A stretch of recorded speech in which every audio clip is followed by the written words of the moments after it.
राधा स्वामी, राधा स्वामी दयाल की दया, राधा स्वामी सहाय।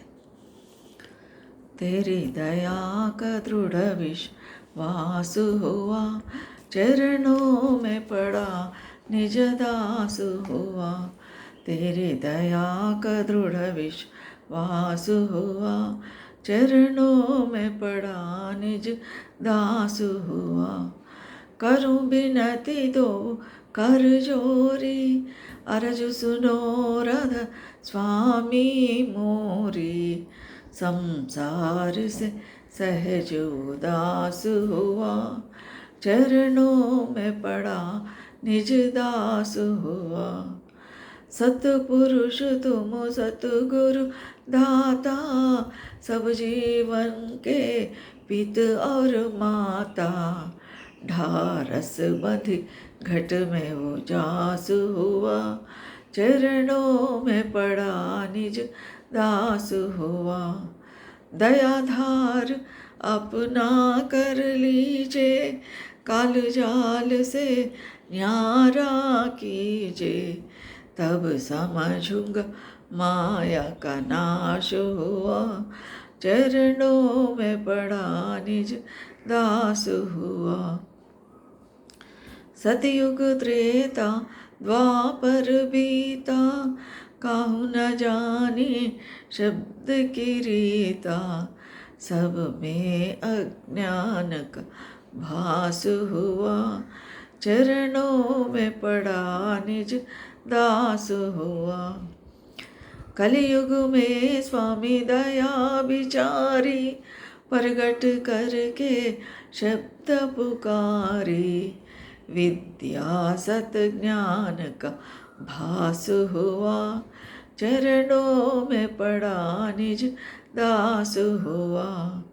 जीवा काज स्वामी जग में आए, भवसागर से पार लगाए। तब दुखी जीव सुख रास हुआ, चरणों में पड़ा निज दास हुआ। तीन छोड़ चौथा पद दीन्हा, सतनाम सत गुरु गति चिन्हा। अनुभव का आप विकास हुआ, चरणों में पड़ा निज दास हुआ। जगमग ज्योत होत उजियारा, गगन सोत पर चंद्र निहारा। घट ब्रह्म हरेंद्र कैलास हुआ, चरणों में पड़ा निज दास हुआ। श्वेत सिंहासन छत्र विराजे, अनहद शब्द गयब धुन गाजे। हिय उमगा हर्ष हुलास हुआ, चरणों में पड़ा निज दास हुआ। लोक आलोक पाऊं सुख धामा, चरण शरण दीजे विश्रामा। राधा स्वामी चरण निवास हुआ, चरणों में पड़ा निज दास हुआ। तेरी दया का दृढ़ विश्वास हुआ, चरणों में पड़ा निज दास हुआ। इस शब्द में दाता दयाल शरतलाल जी महाराज अपने गुरु से विनती कर रहे हैं। क्या विनती कर रहे हैं, क्या प्रार्थना कर रहे हैं कि तेरी दया का दृढ़ विश्वास हुआ। मुझे आपके दया के प्रति, दया के ऊपर मुझे परिपूर्ण पूरा विश्वास हो गया है। और विश्वास होने के बाद मैंने क्या किया, चरणों में पड़ा निज दास हुआ। मैं आपके चरणों में पड़ा हूँ, मैं आपके पैरों पर गिरा हूँ, चरणों में पड़ा निज दास। निज माने असली सत्य, पूरा पूरा आपके दास बन गया है। दास का शब्द क्यों उपयोग किए महाराज ने। दास का धर्म क्या होता है? जैसा मालिक कहा वैसा सुनना, जो मालिक खिलाए वो खाना, जहाँ रखे वैसा रखना। ये सेवक का धर्म है। इसलिए मैं आपके सेवक हूँ, मैं दास हूँ। आप जैसा कहें, आपके शिष्य हूँ, आप जैसा चलाए वैसा चलूँगा।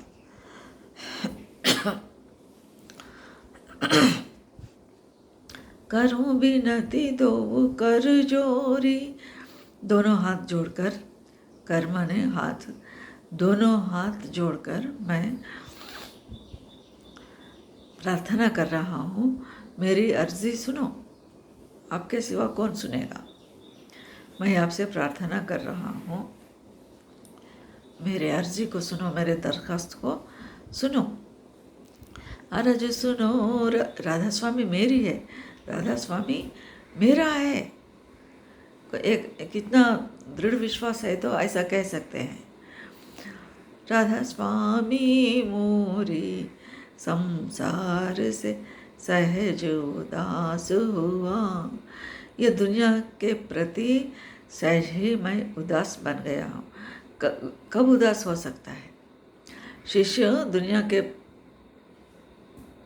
बारे में, दुनिया के प्रति कब उदास हो सकता है? जब गुरु ने ज्ञान दी है और गुरु के दया से वह ज्ञान सत्संग में समझ में आ गया तो वो उदासीनता आएगी न, वरना नहीं। सत्संग, सतनाम, सद्गुरु। सत्संग में सद्गुरु क्या करते हैं? सतनाम देते हैं, ज्ञान देते हैं, तब ही शिष्य का बेड़ा पार हो सकता है। शिष्य को गुरु की बातें समझ में आने का मौका है, नहीं तो वरना नहीं है। गुरु ज्ञान के प्रभाव से ही दुनिया के प्रति उदासीनता आ गया है और गुरु के वचनों को जिस शिष्य समझा उसी को उदासीनता व्याप्ति है, वरना नहीं। उदासीन दुनिया ये क्या है, 4 दिन की दुनिया है, हम जाना है, ऐसा भाव, उदासीन भाव आ जाता है। सतपुरुष तुम सतगुरु दाता, सब जीवों के पित और माता। उस सतपुरुष को, क्योंकि मार्ग के कुल जो है, जो चिदाकाश ब्रह्मांड में हमारे कारण शरीर में विराजमान है, वो मालिक अति दया करके सत्पुरुष रूप में, सद्गुरु के रूप में, गुरु के रूप में अवतरित होते हैं। क्यों? जीवों को उस पार ले जाने के लिए, अपने चरणों में लेने के लिए। यहाँ क्या कैसा प्रार्थना कर रहे हैं? सत्पुरुष तुम सतगुरु दाता। सतगुरु जो है देने वाले है, दाता है। इसलिए सतपुरुष तुम सतगुरु दाता, सब जीवों के पित और माता। सारी दुनिया के माता पिता, सारी लोकांतर के पिता और माता वही है, क्योंकि सृजन किए हैं, लोक की दुनिया की सृजन किए हैं। इसलिए सब जीवों की, खाली इंसान के ही नहीं, समस्त प्राणी, पेड़ पौधा, जंतु, कीटक, कृमि, जो भी हो, जितने भी हो, हमको इस दुनिया में है, देख रहे हैं हम, ये सब के सृजन उन्होंने ही किया है। इसलिए सबके माता पिता उन्हीं है। सब जीवों के पित और माता, ढारस बंधी घट में उजास हुआ। ढारस माने सहारा, आधार। ढारस बंधी घट, हमको गुरु के वचनों से हिम्मत आ गया है, सहारा मिल गया है, धैर्य आ गया है। सत्संग में हमको सतपद का या निज स्थान का असली बात समझ में आ गया है, तब ही तब ही हिम्मत आती है, साहस होती है। उस धैर्य, गुरु के साहस, ढारस हमको मिल गया तो क्या हम इस दुनिया के प्रति उदासीन होते हैं, इसको ज़्यादा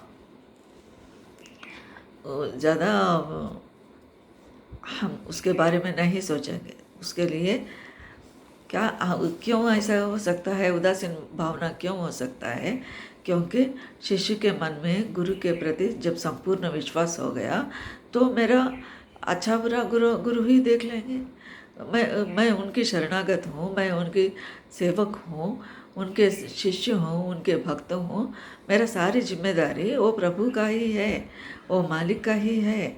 इस दुनिया में जो कुछ मेरे को मिल रहा है, अच्छा या दुख या सुख, ये सब मेरे कर्मों के कारण ही आ रहा है, इसको मैं भोगना ही है। लेकिन मेरा मन जो है सद्गुरु के चरणों में लगे रहते हैं।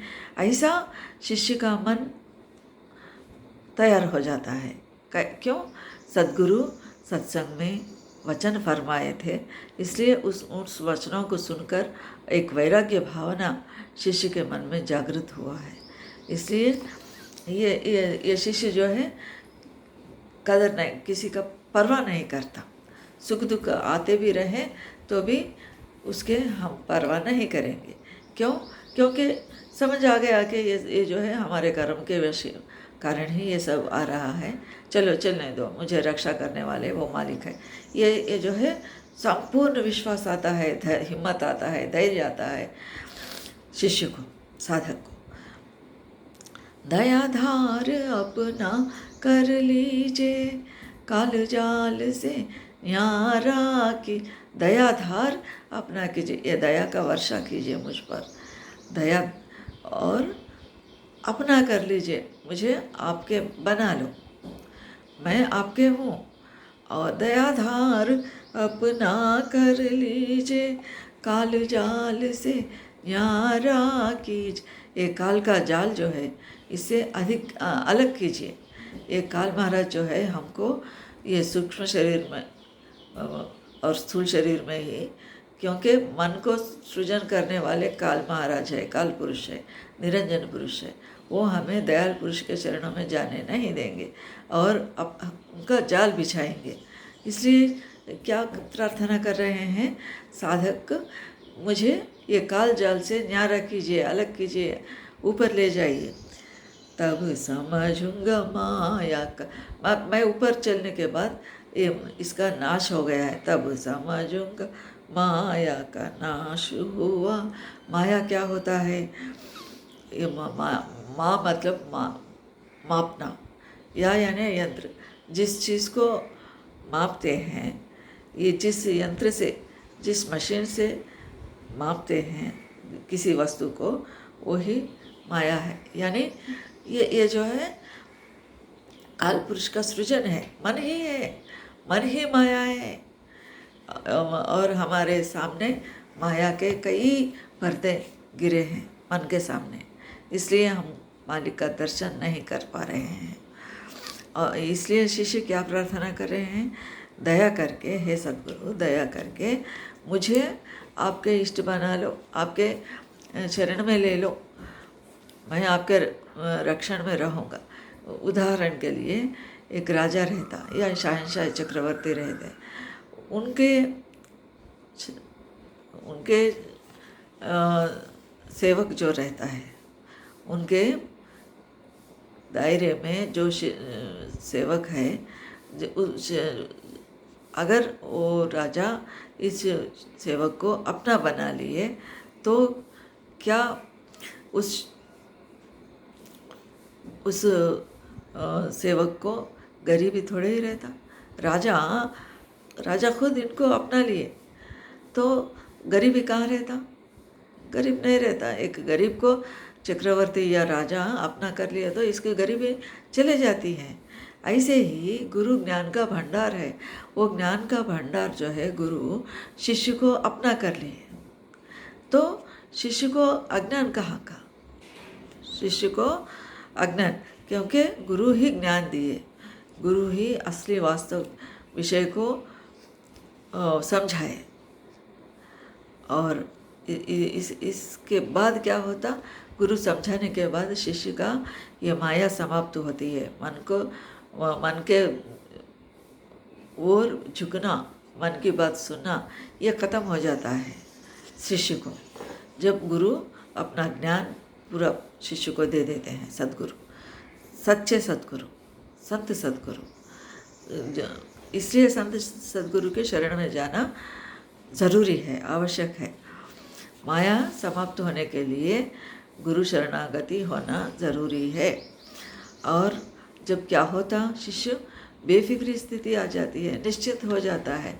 मैं जैसा वो गरीब राजा के पास निश्चित रहता है, राजा तो मुझे अपना लिया, मुझे क्या फिक्र है, फिक्र ही नहीं रहता। ऐसे ही गुरु हमें ज्ञान देने के बाद, हमारा माया ख़त्म होने के बाद, मन को जीतने के बाद निश्चित होता है जीव साधक, बेफिक्री आ जाती है।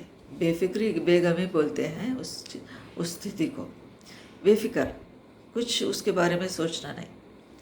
दयाधार अपना कर लीजिए, काल जाल से न्यारा कीजिए, मुझे दया वर्षा कीजिए और ये काल से न्यारा कीजिए। तब समझूंगा माया का नाश हुआ, चरणों में पड़ा निज दास हुआ। सतयुग त्रेता द्वापर बीता, कहूँ न जानी शब्द की रीता, सब में अज्ञान का भास हुआ, चरणों में पड़ा निज दास हुआ। सतयुग, त्रेता, द्वापर, बीता, ये चारों युग चले गए। सतयुग में ज्ञान ध्यान प्रथम युगमुख दूगे, द्वापर परितोषित प्रभु पूजे, कल केवल एक नाम आधारा, श्रुति पुराण संत मत सारा कहते हैं। क्योंकि सतयुग का धर्म क्या होता था, केवल ध्यान ही होता था, ध्यान से ही काम बनते थे। सतयुग, त्रेता युग में राम का जब जन्म हुआ, वो त्रेता युग था। वो क्या था, वो यज्ञ का समय था, यज्ञ से अपना अपना काम कर लेते थे उस समय का मनुष्य, यज्ञ से। त्रेता, द्वापर में जब श्री कृष्ण का अवतरण हुआ, श्री कृष्ण का अवतरण उस समय द्वापर युग में मूर्ति पूजा होती थी, विग्रह आराधना, मूर्ति पूजा होती थी। और कली जो है, कली केवल एक नाम आधार, कलयुग में केवल नाम से ही सब कुछ बनते हैं, सब कुछ बनते हैं। इसलिए गुरु नाम देते हैं। नाम कौन सा, उस प्रभु का जो नाम सद्गुरु ने बख्शा है, उसी को नाम कहते हैं। जो हमारे मन में आए वो नाम का जपना नहीं, गुरु जो नाम बख्शा है उसी नाम को सुमिरन करना है। वो नाम स्वरूप है, वो मालिक जो है नाम स्वरूप, सतनाम स्वरूप है। सतनाम कहाँ रहेगी, अनामी धाम में रहेगी। अनामी धाम कहाँ है, कारण शरीर में चिदाकाश ब्रह्मांड के स्थान में रहेगा। वो कहाँ है, तत्शिखाया मध्य, वेद क्या कहा है, तत्शिखाया मध्य परमात्मा व्यवस्थित है। शिखा के मध्य स्थान पर परमात्मा स्थित है। वही संत मत भी वही कह रही है, शिखा स्थान पर, चिदाकाश ब्रह्मांड स्थान पर वो मालिक के कुल नाम रूप में, अनामी रूप में विराजमान है, उसी का दर्शन करना है। सतयुग त्रेता द्वापर बीता, काहू न जानी, उस समय शब्द की रीता को कोई भी नहीं समझे, कोई, क्योंकि निज स्वरूप का ज्ञान जिसको नहीं है वो रूप के ही भीतर फंस जाते हैं। और तो रूप के जो दुनिया में फंसे हैं वो क्या करते हैं, ये दुनिया के इच्छाओं के पीछे ही दौड़ते हैं और ऊपरी बातें, उच्च स्थान के बातें, गुरु सत्संग में जो भी नाम बातें कहते हैं वो समझ में नहीं आता। आए तो भी समझ में नहीं आता, पहले आता ही नहीं, आए तो भी उसको अमली ज़िंदगी में उसको अमल नहीं करते, आचरणात्मक जीवन नहीं होता। इसलिए ये गूढ़ शब्द की रीता क्या कह रहे हैं, हमारे अंतर अगर वो शब्द, क्योंकि मालिक जो है शब्द प्रकाश रूप में विराजमान है, व्यक्त हो रहे हैं, तो अगर वो ध्वनि को नहीं सुने तो ज्ञान नहीं होता। यह गूढ़ ज्ञान जो है, ये गूढ़तम, ये रहस्य ज्ञान जो है पहले भी था, लेकिन बहुत कम लोग, करोड़ों में एक आध ऐसा था। और वो लोग, उस समय के लोग जो है किसी को बताते नहीं थे। क्यों बताते नहीं थे?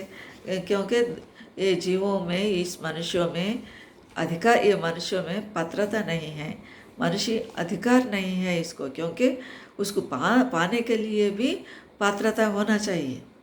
जो आए सामने उसको नाम नहीं देते थे, नहीं समझाते थे। लेकिन परम दयाल पंडित फकीर चंद जी महाराज इस गूढ़ विषय को बहिर्गत किए हैं, क्योंकि कबीर साहब भी, कबीर साहब हो, स्वामी जी महाराज हो, इस विषय को गुप्त रूप में रखे, बाहर नहीं। कबीर साहब भी कहते हैं ना, धर्मदास तो ही लाख दुहाई, सार भेद बाहर नहीं जाए। ये सार भेद, ये रहस्य जो है, असली रहस्य जो है, बाहर अन्य अधिकारियों को नहीं बताना, जो अधिकारी है उसी को ही समझाना। ऐसा गुरु लोगों ने बहिर्मुख नहीं किया एक समय के। और शब्द की रीता क्या है, अंतर में शब्द नहीं सुने तो ज्ञान नहीं होगा। बुद्धि से समझ में आ सकते हैं शायद, लेकिन क्रियात्मक जीवन ज्ञान नहीं मिलेगा, नहीं बनेगा। क्रियात्मक होना, जो भी ज्ञान मिला वो क्रियात्मक होना, वो आचरणात्मक होना। अगर आचरण में नहीं लाए, अमली में नहीं लाए, तो जो भी ज्ञान हमें मिला है वो वेस्ट है, वो वृथा है, बेकार है। बेकार भी हम नहीं कह सकते, क्योंकि ये अगर हमारे दिमाग में बात बस गई, अगर हम आचरण नहीं किए, अमल नहीं किए, लेकिन बात समझ में आई, दिमाग में बैठा है, मन में बैठा है, तो कभी ना कभी अंकुरित होता है। कभी समय आए तब, अच्छा ठीक समय आना है, समय आए तब ये बातों की याद आती हैं, उस तरफ इंसान झुक जाता है। सूरत देह और मन प्रकाश के अतीत होना, देह को और मन को अतीत होना, प्रकाश दर्शन होना ज़रूरी है। एनर्जी का पहले स्थान पर हम ले जाना है। पहले स्थान क्या होता है, तभी हमारा रूप हमको समझ में आता है, हम क्या हैं समझ में आता है, तभी निश्चिंत हो सकते हैं। चैतन्य शक्ति का धारा ब्रह्मज स्थान पर आकर रुकी है, उसको उलटना है। कहाँ से आई है? मालिक के कुल के स्थान, ये कारण शरीर में अनामी धाम से चैतन्य शक्ति का धारा उतरी है, उसको फिर ऊपर ले जाना है। उतर कर कहाँ ठहरी? ब्रह्मज स्थान पे ठहरी। वहाँ से ही इस शरीर को, मन को शक्ति मिल रहा है। फिर इसको उलटना है, उलट के ऊपर जाके ये सूरत को स्वामी में मिलाना है। यही है हमारा कर्तव्य। यही बात गुरु सिखाते हैं अपने सत्संग में, सद्गुरु सिखाते हैं। तो वैसा शिष्य जो गुरु ज्ञान से शब्द सुनते हुए उस आदमी, उस मानव गुरु के वचन को, गुरु को पकड़ ले सकते हैं, यानी वो धार को पकड़ ले सकते हैं। चैतन्य शक्ति धारा ऊपर से उतरी ना, उसको वो धार को पकड़कर बात, गुरु जैसा जैसा मार्ग बताया वैसा वो मार्ग में ऊपर तरफ जा सकता है, ऊर्ध्वमुख प्रयाण कर सकता है, ऊर्ध्वमुख साधना कर सकता है। कलयुग में स्वामी, क्योंकि वो प्रकृति जो है हर एक इंसान के इच्छा को पूरा करती है। ये धर्म, ये गुण है उसका, लेकिन वो उसकी पात्रता इंसान में होना चाहिए। कलयुग में स्वामी दया बिचारी, प्रगट करके शब्द पुकारी, विद्या सत ज्ञान का भास हुआ। कलयुग में जो है स्वामी दया किए, वो मालिक ने दया करके प्रकट हुए। कैसा प्रकट हुए? शब्द प्रकाश रूप में प्रकट हुए। कलयुग में स्वामी दया विचारी, प्रगट करके शब्द पुकारी, विद्या सत ज्ञान का भास हुआ। सत ज्ञान का विद्या को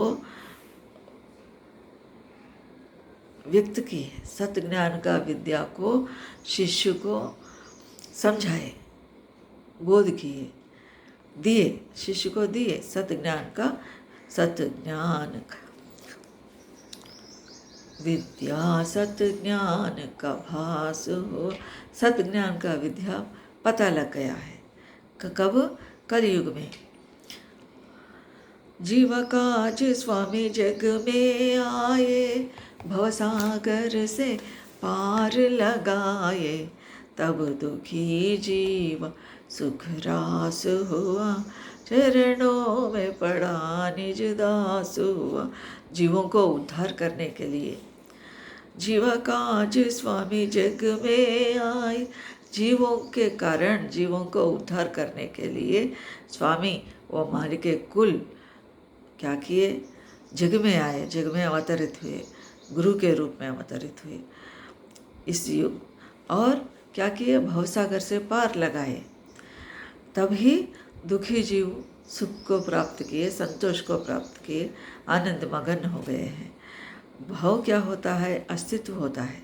स्थूल शरीर एक भव है, सूक्ष्म शरीर एक भव है। इन सबों को पार कराए हैं गुरु जी। और कारण शरीर में जब हमारी सूरत प्रवेश होती है कारण शरीर में, तब भवसागर से हम पार हुए। जैसा भवसागर से पार होना, सतपद के स्थान को पार करना, सतगुरु सतलोक के स्थान को, ये सतगुरु की दया से सतलोक में जब हमारा सूरत पहुंचती है, तभी हमारा आवागमन का चक्कर छूट जाता है। तब तक ये हम जन्मना मरना ज़रूरी है, नामुमकिन है, होता ही होता। हम चाहो नहीं चाहो, जन्मना है मरना है, जन्मना है मरना है। अगर मरते समय हमारे गुरु स्वरूप का दर्शन हमारे हुआ है, हमारे आंखों के सामने गुरु के स्वरूप आ गया है, तो शायद गुरु स्वरूप ही नहीं, या राम हो, कृष्ण हो, शिव भगवान हो, कोई भी हो, जिस मालिक को पूजता है या विश्वास करता है, मरते समय आखिरी दफ़ा वो 1 मिनट, वो 1 सेकंड में अगर उसका स्वरूप आंखों के सामने आ गया, मन के सामने आ गया, तो अच्छा चोला मिलेगा, अच्छा घर मिलेगा, लेकिन आवागमन के चक्कर नहीं छूटेगा। आवागमन का चक्कर कब छूटेगा? जब हमारा सूरत सतपथ के प्राप्त हुए, पार चले गए, तो ही हमारा भवसागर पार होता, जन्म मरण से चक्र से छुटकारा मिलता। इसलिए कह रहे हैं, तब दुखी जीव सुख रास हुआ, चरण। अब जब तक जीवन है, सुख दुख आते ही हैं, कुछ कम या ज़्यादा। हमारे कर्म के कारण ही ये सुख दुख आते रहते हैं, इसको भोगना ही पड़ता है। संत जन भी अपने कर्म को भोगे हैं, या रमन ऋषि है, रामकृष्ण परमहंस है, और कई महात्मा लोग हैं, कई साथ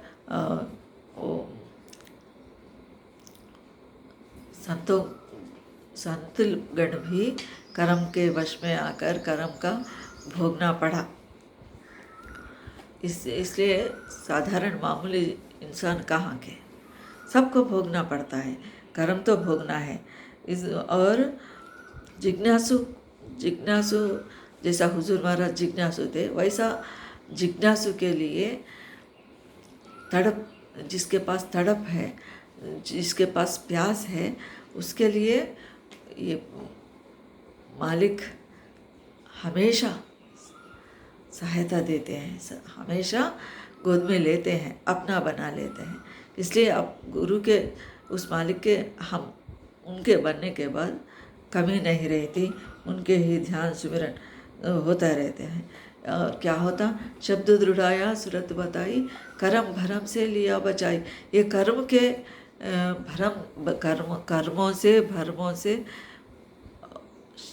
बचाते हैं सद्गुरु, शब्द दृढ़ा कर, शब्द है कहकर हमको दृढ़ विश्वास करा के कर्म से बचाते हैं। कैसा बचाते हैं, ये सूली का कांटा बनाते हैं। जैसा बड़ा कष्ट आने वाला था, कम कष्ट में चला जाता है। कब?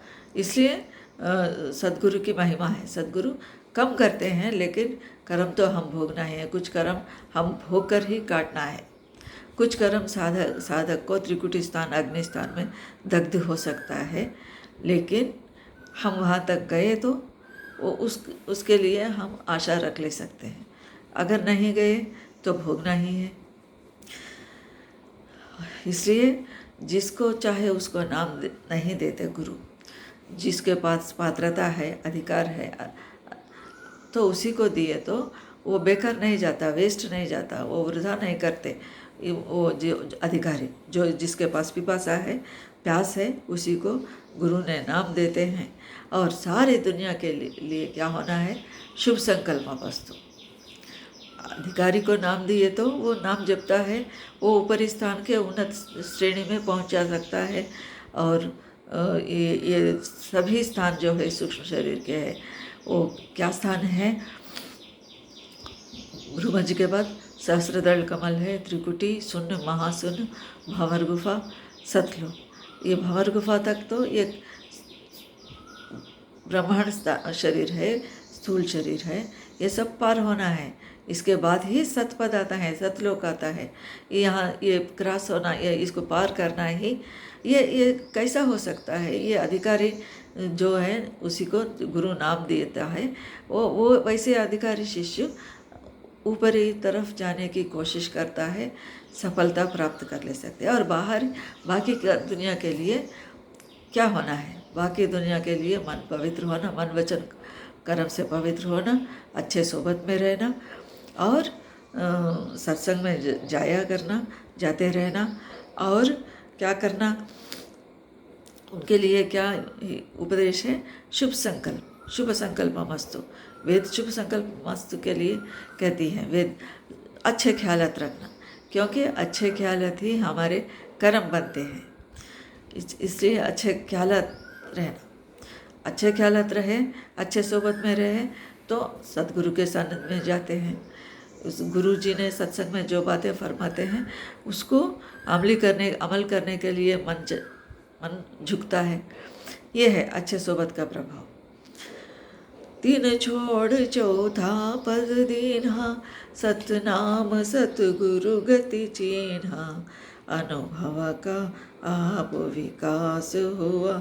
तीन छोड़ चौथा पद देना, अंडपिंड ब्रह्मांड को छोड़ना पड़ता है।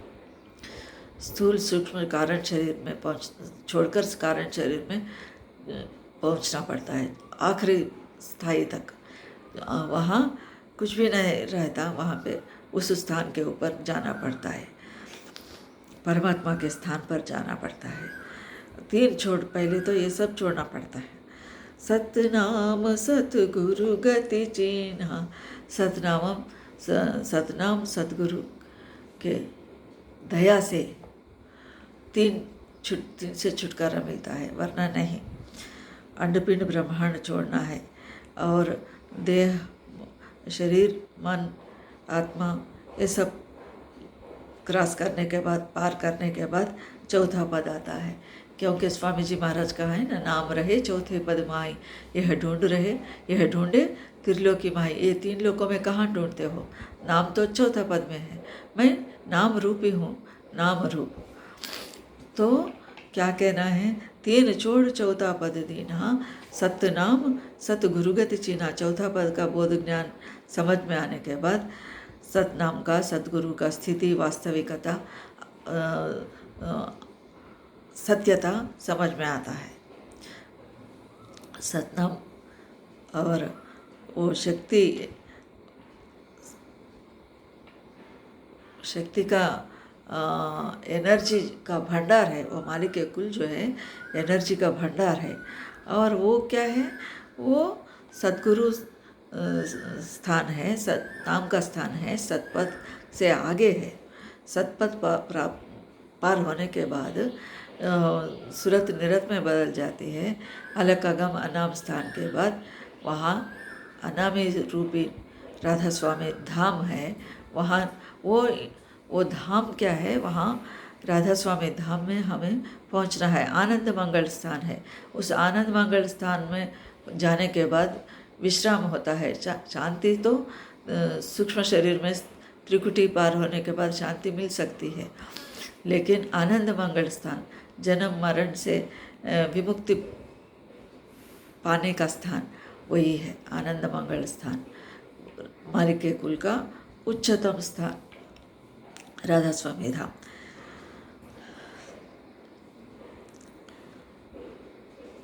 पहले हम हमारे निज स्वरूप में थे, फिर क्या हुआ, मालिक के कुल यहाँ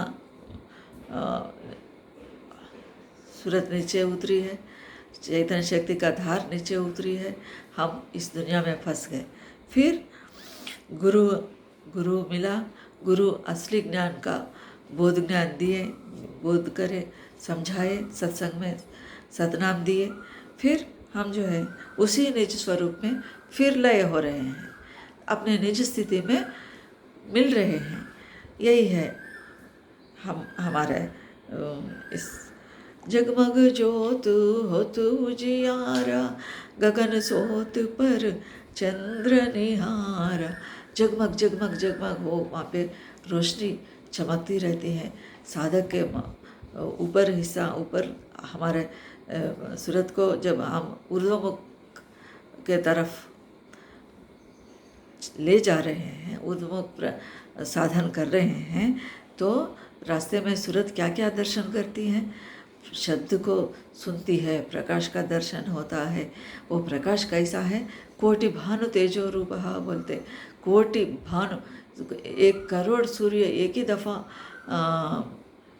उदय हुआ तो सूर्य का दर्शन हो गया तो कितना रोशनी रहता। वैसा रोशनी का बारे में जिक्र कर रहे हैं। जगमग ज्योत, वो ज्योति, वो प्रकाश कहाँ से आता है, वो सूरज से, चंद्रमा से, तारागण से वो प्रकाश आ रहा है। जगमग ज्योत होत उजियार, गगन सोत पर चंद्र निहारा। इस मार्ग में जो साधक चल रहा है, जो सूरत जा रही है, उसको ये अनुभव में आता है। सूरज, चांद, तारागण, सितारे का दर्शन होता है। प्रकाश में पहुंचने के बाद ब्रह्मरंध्र हो सकता है, ब्रह्मरेंद्र होते हैं ये सूरत हमारे साधक को। श्वेत सिंहासन छत्र विराजे, अनहद शबद गय बुधुन गाजे, हिया उमगा हर्ष हुलासुआ। शब्द प्रकाश साधन करने के इंसान को अपना विश्वास का ही फल मिला है। पहले फर्स्ट में विश्वास करा, इसलिए आज उस प्रकाश का दर्शन कर ले रहा है। वहाँ उसको आनंद मिलता है, निश्चिंत स्थिति आ जाती है और स्वयं ही अनुभव करता है। उस आनंद को शिष्य साधक स्वयं अनुभव करता है। कोई बोले तो समझ में नहीं आता। वहाँ जो साधक पहुँचा वो किसी को कह नहीं सकता, कहे तो भी सुनने वाला समझ नहीं सकता। कैसा, गूंगे का गुड़ बोलते हैं महाराज। गूंगे का गुड़ क्या होता, गूंगा आदमी बोल नहीं सकता, उसको गुड़ देकर कैसा है इसका रुचि कोई पूछे तो क्या कह सकता है। अच्छा मीठा है, कहता है मीठा कैसा होता है, बोल नहीं सकता। पहले दफ़ा वो बोल नहीं सकता, इशारे से बताता है। ऐसे ही वहाँ आनंद जो साधक को मिला है वो साधक बयान नहीं कर सकता। अगर कहें तो भी सुनने वाला नहीं समझ सकता। और सिंहासन का श्वेत सिंहासन कह रहे हैं, धवल श्वेत सफ़ेद, पूरा सफ़ेद सिंहासन में छत्र है ऊपर, वहाँ स्वामी विराजमान है। हुजूर महाराज ऐसे दर्शन कर लिए हैं, ऐसे ही हुजूर महाराज को दर्शन हुआ। श्वेत सिंहासन छत्र विराजे, अनहद शब्द गयब धुन गाजे। अनहद नाद शब्द सुनाई जा रहा है, अनहद शब्द गयब धुन गाजे, हिय उमगा हर्ष। वहाँ वैसे जो अनहद शब्द स्वरूप जो मालिक के कुल विराजमान है, उसको देखकर साधक का मन हृदय से हर्षोल्लास से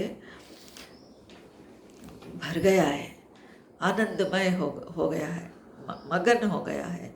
क्षर अक्षर निर अक्षर पारा, विनती करे जहाँ दास तुम्हार। स्थूल सूक्ष्म कारण शरीरों का जिक्र कर रहे हैं।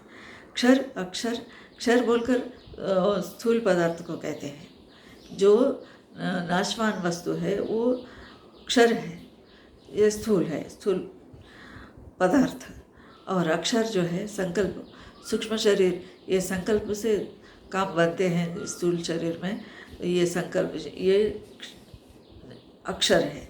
निरक्षर, निह अक्षर क्या है? नाम का है, कारण शरीर का नाम निरक्षर है।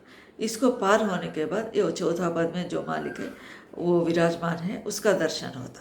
क्षर अक्षर निर अक्षर पारा, विनती करे जहाँ दास तुम्हारा।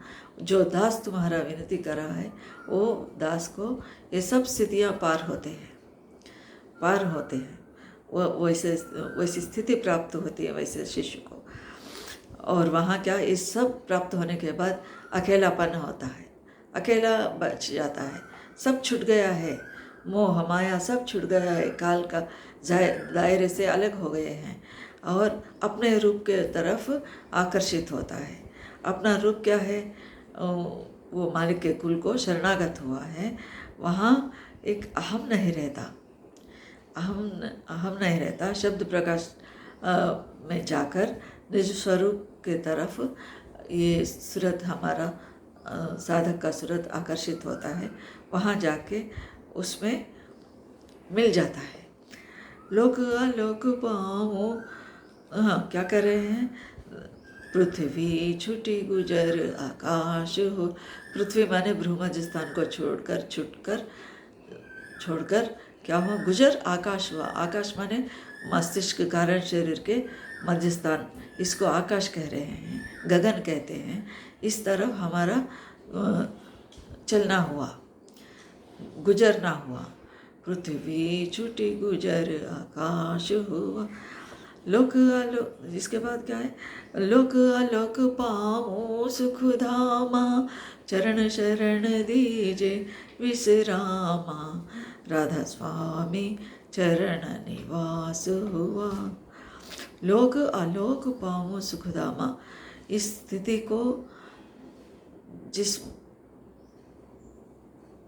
जीव ने पाया है, जिस आदमी पाया है, जिस साधक, जिस सूरत ने पाया है, उसको लोक और परलोक दोनों भी सिद्ध होते हैं, ठीक होते हैं। उसको लोक के बारे में चिंता करने का ज़रूरत ही नहीं। सद्गुरु सब कुछ इंतज़ाम करते हैं। और जो भी सद्गुरु दिया है उसको इस शिष्य ने राजी बरजा कहकर स्वीकार कर लेता है। दुख दिए तो भी कोई परवाह नहीं, सुख दिए तो भी, दुख दिए तो दुख नहीं, सुख दिए तो खुशी नहीं। स्थित प्रज्ञता आती है। लोक और परलोक, लोक आलोक पाऊँ सुख धाम, लोक में भी सुखी है, परलोक में भी सुखी है, क्योंकि वो सुख धाम है, वो मालिक का स्थान। वहाँ मैंपना नहीं रहता।